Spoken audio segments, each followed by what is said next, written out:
So this is Judy Lee here, and I'm here with Kamal and Lydia. We are part of a group called the Singapore Malaysian Association of Ontario. And we're here just to talk a little bit about it because I know there's a lot of new members who joined our Facebook group. And so here we are. So Kamal, why don't you start and maybe introduce yourself and tell us a little bit about what you do.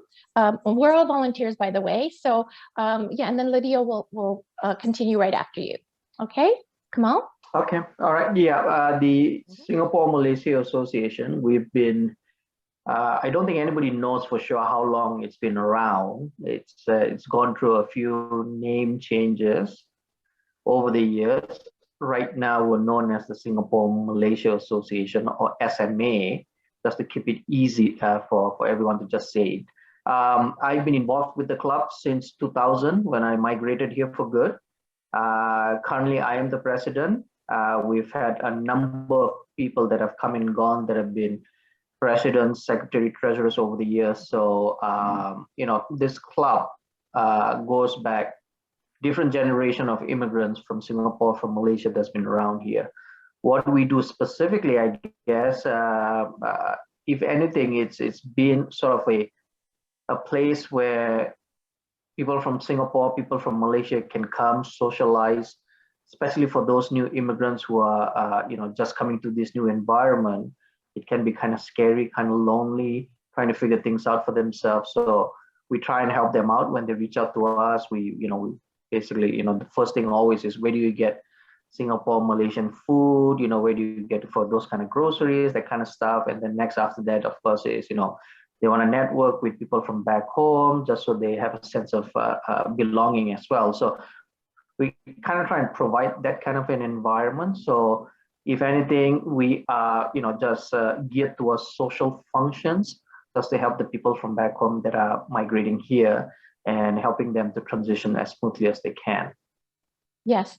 So does it have to be that you are from Singapore or Malaysia, or can it be any culture too? No, we've kind of kept everything as loosely as we can. I mean, obviously, predominantly it is from, you know, the people that participate in our activities are from back in Singapore, Malaysia, or from origin from Singapore, Malaysia. But we've had a lot of people from, you know, from Indonesia, from Vietnam, and all that have attended some of our activities. The most popular one probably is the Chinese New Year dinner that we used to do before pandemic hit. And we had people of the Chinese background, whether they're Vietnamese or even Filipinos, that would want to come and experience it. There's also been a lot of Canadians that have kind of passed through our shores, if you will, over the year, just to experience something different. So no, it's not, you know, strictly for people from Singapore, Malaysia. Okay. Now, before we get into anything else about the Singapore Malaysia group, Lydia, can you introduce yourself too and tell us a little bit about yourself? Oh, yes. Well, I immigrated here in 1988. And then I think we were also like a newcomer. We always want to look for our own folks.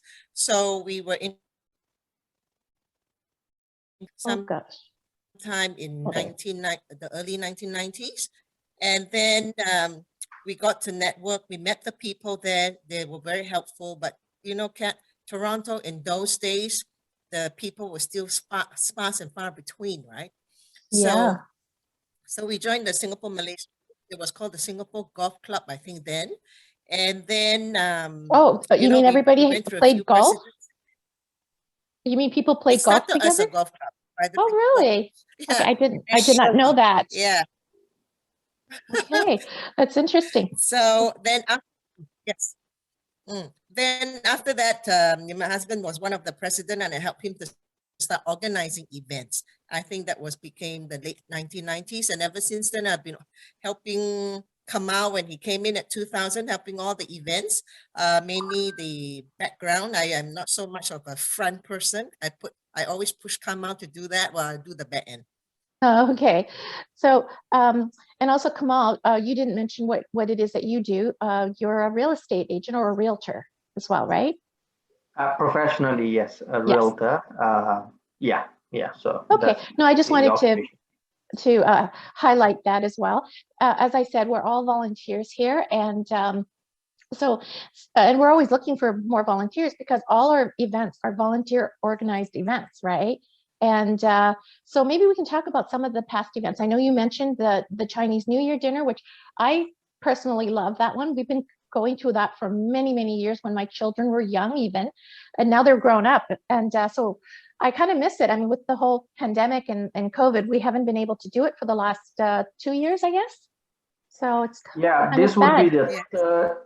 third Chinese New Year dinner that we've missed Oh, since it's too bad because it's pandemic. a really good one. And I've been to other ones before, but I've always come back to the Singapore Malaysia Association Chinese New Year dinner. I just really love the one that you guys put on. So, Yeah, I think I mean, not to toot our own horns or anything like that, but oh, go ahead, toot. what we've done, I think, is we've kind of gotten rid of a lot of the frivolous stuff that you see with all this kind of dinners, the speeches and all that kind of stuff. Speeches. Everybody's there to have a good time. They want to relax. They've had, probably a We just long want day at work. good food and we just want to be with our friends and our family, right? Yeah, get dressed up, Good. come, enjoy And a lots nice of little prizes. dinner. Everybody wants prizes. Yeah, I think if anything, we've probably gone overboard with our prizes over the years. I think we've overdone that. But it is again, not to toot our own horn, but I think we do put on a pretty good dinner for Chinese New Year. And I Yeah. know one thing I've noticed over the years is that there seems to be more and more non-Chinese that want to attend the event just Yeah. because they've been introduced to it by an ex-member or whatever, and then Yeah. I think the last one we did 2019. I think there was, I don't know if it was through you, Judy, or somebody else that had, I think, 4 or 5 tables, and these were all pretty much white families that had adopted kids from China. Yeah. So it was a They had girl that somebody you I could worked call. with. Yeah. One of my coworkers. And then, of course, Yeah, she knew a lot of other people who had adopted little girls from China, and they had such a blast. They loved it so much. They wanted to come back again the next year. And of course, the next year we had this pandemic thing, and so we haven't been able to do it since. yeah, and even going back a little bit further, Lydia, Robert Luck, who was the Austrian High Commissioner's Commission. office for Yes. commercial transactions or something like that. He wasn't the High Commissioner, but he worked in the High Commissioner's office. And I remember, I think it was either his last year here in Canada or second last year. I remember being on stage, looking out, and probably the first 5 tables in front of us were all non-Chinese faces. As I'm standing there, I'm looking down, and I'm like, who are these people? Right? I mean, there's like whole bunch of people looking at me, and they're all, white folks pretty much. And I'm like going on, and like, who But are these that's people, right? okay. I mean, it's nice to sort of share your culture with people who don't really know a lot about Singaporeans or Malaysians, So it's kind of nice that it's starting to reach out to others. So Yeah, so we've done the Chinese New Year dinner, well, for as long as I've been involved with the club. mhm. That's one of the events. The other events that seems to be very popular is something called Pasar Malam, which Yes. for people from back in Singapore, Malaysia, obviously they know right away what Pasar Malam means. For those that are not from back from Singapore, Malaysia, Pasar Malam literally means night market. And what it Mhm. was growing up in Singapore, it kind of disappeared in Singapore a lot earlier than in Malaysia. Malaysia still has it in small villages and all that. So, on a Friday night or whatever, after dinner, you'd go out to this night market where there'd be all these street vendors where they'll just come up, roll up their top, and there'll be all this wares. You'd be slippers, snacks you could buy, all kinds of stuff. And you make a night out of it as a family. You go out, you walk around, probably have a second meal while you're out there and all that kind of stuff. And you come home. And that was kind of a thing you did growing up. Like I said, in Singapore, it's literally gone.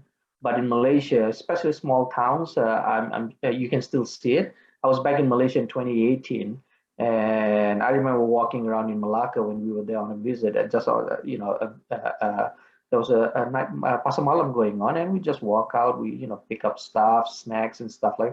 Yeah, So we do fun. pasar That's malam. so fun. Yeah. Yeah, so that's another event we do. Mhm. Those are kind of the two mainstay events, but otherwise we've done a whole bunch of different things over the years. It really depends on what the members want to do. We've had networking dinners. We've had Exactly. Yeah. badminton tournaments. What do you call the bowling tournaments? We had a car rally. I remember Yeah. Keith Onions, and I think Lydia, if you correct me, Jimmy, Keith, they organized it. That was really fun. So we've had, like I said, I mean, for as long as we've been around, the poor job that we do is that we don't advertise how long we've been around. We're all, with family and all that. We have our own careers, our own jobs, so we tend to get busy with our own stuff.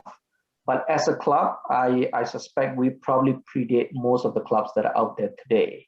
In fact, we've been around so long that nobody really knows when the club actually started. Nobody knows the exact date. Right. Everybody's guessing, right? And we've done so many events over the years. Like I said, it's hard to kind of pinpoint and say, here's the stuff we do, right? Yeah. Right now, the mainstay would be Chinese New Year dinner, Pasar Malam, and then whatever Yeah. else. And we're also open to ideas. If any of the newer members who are coming in have any ideas, we'd love to hear from you.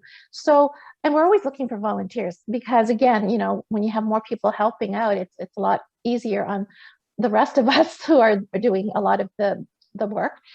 So that's what we wanted to do, this so that we can explain our position here, and also just to let you know that we're always looking for people to volunteer. And as Lydia had mentioned to us, she noticed that we were getting more people joining even during this pandemic, and so we thought, okay, maybe we should get on here just to let you know that we are still around. I mean, I know we haven't been as active as we should be, but we'd like to get back to doing some more things. So yeah, I mean, if we could, fresh blood, fresh ideas, it's always what we need. Any organization needs that. Yeah. Lydia, myself, we've been involved with the club for so long now that, it'd be good to get some newer perspectives into the clubs. I think the pandemic has a lot of people kind of maybe going into our Facebook page, looking through some of the old events we've hosted and all that kind of stuff. I think that's what's going on. Now, we say you were saying to us that might be of interest, and then we'll take a look at it. So you were saying earlier to me that you're thinking of maybe doing the Pasar Malam in the summer? Yeah, we haven't done it since the pandemic, obviously. Again, like I said, next to the Chinese New Year dinner, this is an event that people are always asking, are you going to do it this year? Are you going to do it this year? When are the dates and all that kind of stuff? So now that the government seems to be opening up, a lot of the official events in the city of Toronto, they've already declared that they are definitely coming back this year. To me, it seems like, things are definitely opening up. So I want to put it out there. If you guys want us to do a Pasar Malam again, we would love to organize it. Let us know. And if you want to help us out, that would be great too. So how it works is you sell tables, right, to the vendors, and these are all people who are not really professional caterers. You might get a few like that, I guess, but mostly it's home cooks, right? Yeah, mostly, people that just want to participate, mingle. I always say any event that we organize, the best thing I always find, to me, the most enriching thing out of everything is not the people there enjoying themselves and all that, which is obviously gratifying as well. But it's more there's somebody going out and say, hey, don't I know you? And then they try and figure out where do they know from and all that. And I think the funniest one was there was two guys. There was sitting Chinese New Year dinner many years ago. They were side by side on a table, and it just so happened they met each other at the bar. And then at the bar, they kind of looked at each other and kind of recognized, and they had a conversation like, how do we know each other? Obviously, we know each other, right? You look familiar to me, I look familiar to you. So they're having this conversation. And what I do is I always go around to make sure that everybody's having a good time. And I saw the two of them, introducing the wives and the kids and all that kind of stuff. So I went over and I just kind of said, hey, are you guys having fun and this and that? And they told me. One of them, they knew each other in Toronto more than 17 years ago. And one of them got a job in Ottawa and moved the family to Ottawa. And that's where they lost contact.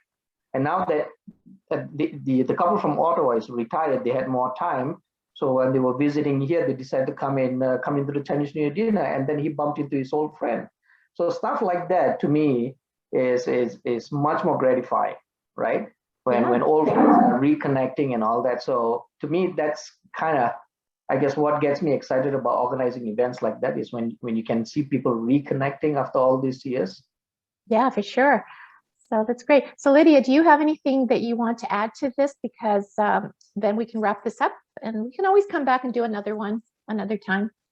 I would suggest that, they can, ask the questions on our Facebook page, what they would like us to do, how can we help them, and then pitch their ideas to us, and we see if we are able to manage and help them out, we'll do it. Yeah, for sure. But We're basically also, we need like, you need what? Sorry, we need fresh blood when we Oh, ideas. fresh blood. Yeah. Yeah. So we're also on Instagram, and we're also we're on Instagram, and we have a Facebook page. We do not have a website, but you can reach out to us either way. Also, Kamal and Lydia, do you guys want to give out your email addresses if anybody wants to reach out to you that way? Yeah, I mean, can you put it up, or do you want me to say it I out? think it's we might Well, get lost. I can actually put it under the video once I post the video. I can put it there too. Is that okay? Yeah, that's not a problem Yeah, for me. I think I would suggest putting it up on the, post it on our SMA page so we can monitor to see the response. And at the same time, because Kamal works and they might need his services, put up his email and his contact info. I think that might help as well. Okay. So that's how we could help each other. Yeah. And another way that we want to help each other too is that it's not for sure yet, but we're thinking of doing different theme days, but we're still going to talk a little bit about that, where we invite people to post on different days certain things, so you can kind of promote your business a little bit, but we will have more information about that a little bit later. So anyway, so thank you for joining us, and if you guys have any ideas or suggestions or comments, please put them in the comments under this video once I post it. So thank you so much for joining us. That's Bye. right. Thanks, Udi. Thank you. Thank you so Bye. much.